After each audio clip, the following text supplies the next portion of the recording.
Praise the lord.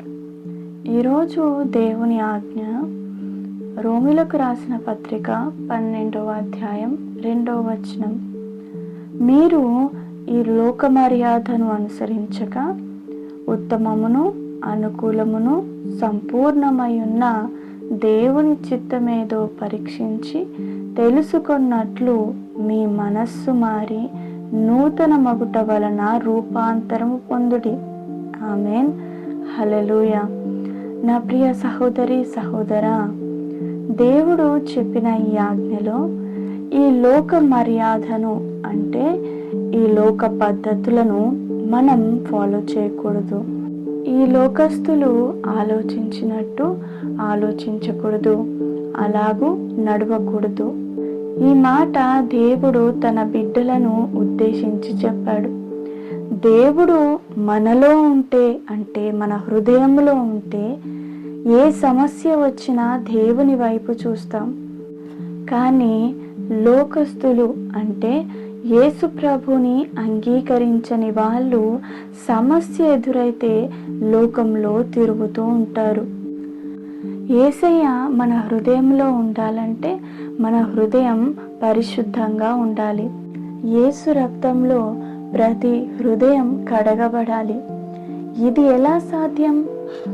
దేవుని వాక్యం చెప్తుంది, మనము మన పాపములను ఒప్పుకొని ఎడల ఆయన నమ్మదగిన వాడును నీతిమంతుడును గనుక ఆయన మన పాపములను క్షమించి సమస్తమైన దుర్నీతి నుండి యేసు రక్తం మనలను పవిత్రులుగా చేయును.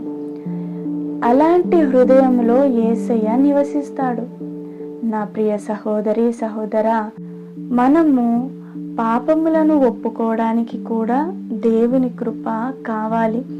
అందుకు పరిశుద్ధాత్మ దేవుడు సహాయం చేస్తాడు.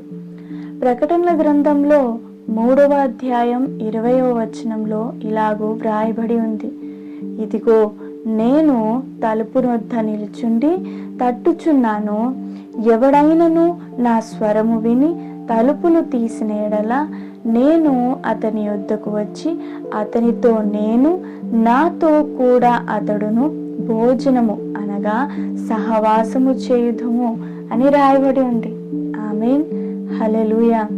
నా ప్రియ సహోదరి సహోదరా, మన మైండ్ అంటే మనసు అనేది దేవుని దృష్టికి ఏది మంచిదో, ఏది అంగీకారమో, ఏది పరిపూర్ణమో అది చేయుటకు మన ఆలోచనలను అంతరంగం మారి దేవునికి అనుకూలంగా అవ్వాలి. అంటే ఏంటి? నాకు అర్థం కాలేదు. అంటే దేవుని దృష్టికి ఏది మంచిదో నీ లైఫ్లో కూడా అదే మంచిదై ఉండాలి. దేవునికి ఏది అంగీకారమో అదే నువ్వు అంగీకరించాలి. దేవునికి ఏది సంపూర్ణమైనదో అదే నువ్వు ఫాలో కావాలి. ఈ 3 ఉత్తమమైనది, అనుకూలమైనది, పరిపూర్ణమైనది, వీటిలో మనం మన మనస్సుని దేవుని చిత్తం నెరవేర్చుటకు ప్రయత్నిస్తే మన మనస్సు మారి రూపాంతరం చెందుతుంది. మన మనస్సు దేవునికి అనుకూలంగా మారాలి. అప్పుడే దేవుని చిత్తం మన లైఫ్లో ఏంటో అర్థమవుతుంది. దాని అనుసారంగా జీవించగలుగుతాం. ఆమేన్. ఈరోజు దేవుడు మనకిచ్చిన ఈ ఆజ్ఞ మనం నెరవేర్చుటకు పరిశుద్ధాత్మ దేవుడు మనందరికీ సహాయం చేయునుగాక. ఆమేన్. నాతో పాటు ప్రార్థనలో ఏకీభవించండి.